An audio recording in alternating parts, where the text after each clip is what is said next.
thank you so much for joining us No on our journey of voices. And we're super excited to have you and hear more of your story and give some insight. So for those who don't know you, can you introduce yourself? My name is Chris White. I teach here in Holy Trinity Primary School where I'm Vice Principal. The last 4 years I've been in the school about 27 years. It's a big school set in West Belfast, 660 pupils, but more importantly set in about 7.5 acres against the background of the mountain, which is very beautiful. But to be a Vice Principal around here involves an awful lot of moving about. And that's why I've got my Fitbit, and I'm a very fit guy. Remember, it's definitely something that keeps you very fit. You spoke before, like this is something not everyone would sign up for, right? And there's a lot of development going on in this school, right? And you put your heart into it, and we can really see that. So let's start at your roots. Where did you grow up, and how did that kind of shape you into who you are today? Well, I grew up about 65 miles away from Belfast, in Omagh. And I would say at that there time in Omagh, and that time in Ireland, North Ireland, it was very difficult times. The times of the troubles were just starting, getting going when I was born, just after I was born. And as a result, there was a lot of poverty, a lot of unemployment, a lot of difficulties for families, a lot of difficulties in life. And, you know, people use whatever they've got to try and make ends meet. I watched, you know, things difficult at times for my parents, for people around us. But the one thing we were always encouraged about was two things: to do the best you can do and to work hard at education. And very much regarding family, very much regarding the teachers that I had, and the teachers were very important in shaping us and shaping my brothers and my sister, was that if you want to do well, you've got to work at it. You've got to, like, want something out of something, you've got to put something into it. And at times there was a lot of unemployment, maybe 20%, 25% unemployment at the time. And there wasn't many prospects. My father was made redundant several times. So as a result, we were pushed very hard in education. But also, it wasn't just our family pushed us, it was also our teachers pushed us. And many times, my mother will meet some of my ex-teachers down the town, down doing shopping. Some of those teachers, of course, are now retired. And they'll always ask about us. And when somebody asks about you, you know that they didn't just teach you, they had an interest in you. And that shapes me nowadays when I'm talking to a lot of my ex-pupils who are now back as parents.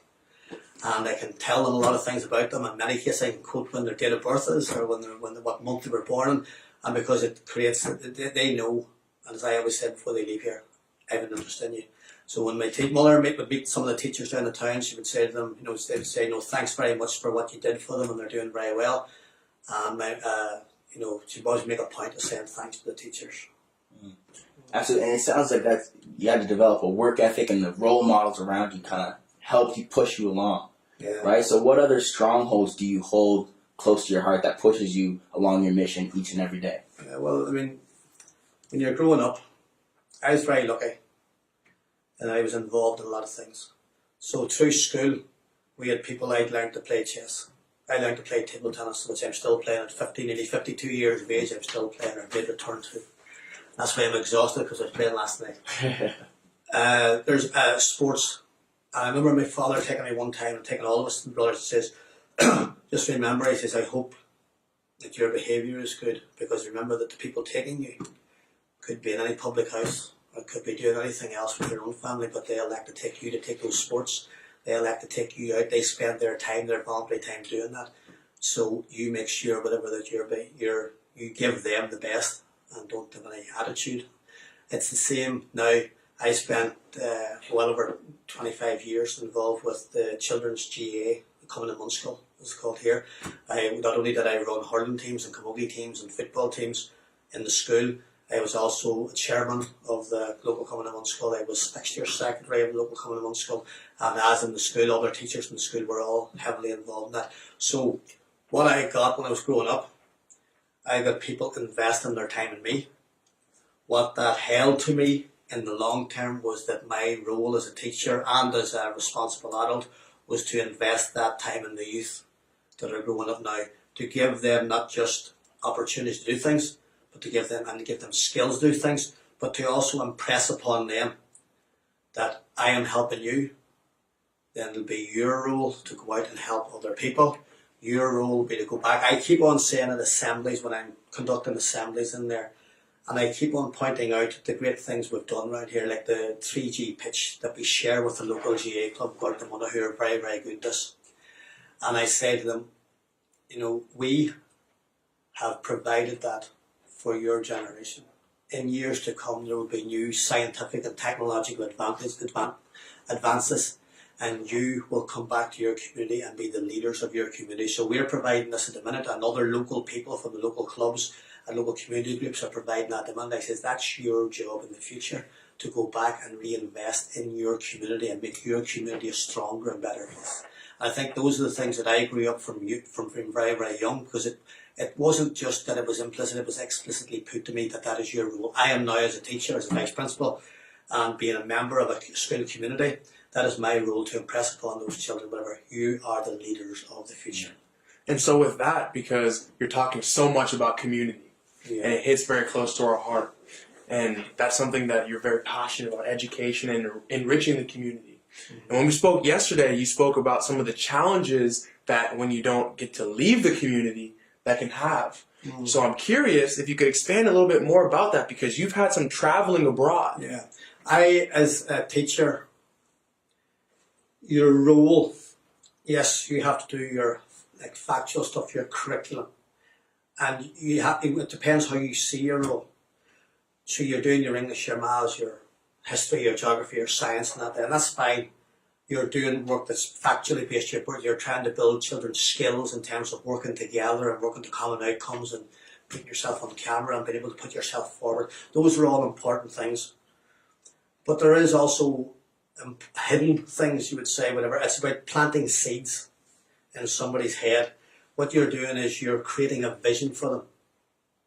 A vision for their future, a vision what they could be. We talk a lot in the school, and we've done a lot of work on the growth of the mindset, the growth mindset. We very much that intelligence is not fixed at birth, that with hard work, with the right attitude, with good support, you can change anything, you can move on, you can move to the next level, and whatever that's at, whether it's in sports or whether it's in education, you can take things on to the next level. So we want the children, whatever, to have a great future. How do you do that?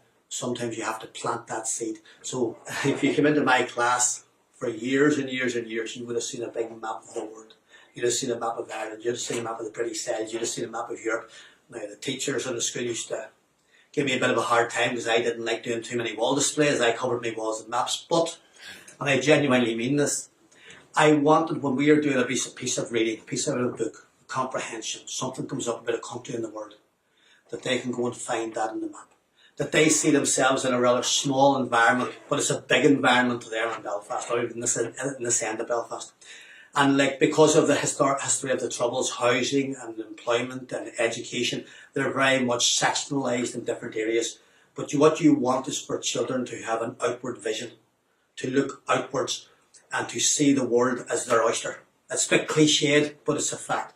I want the children here.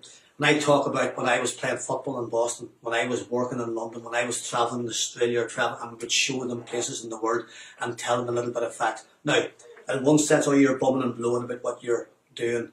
No, what you're actually doing is telling them that that's what I want for you.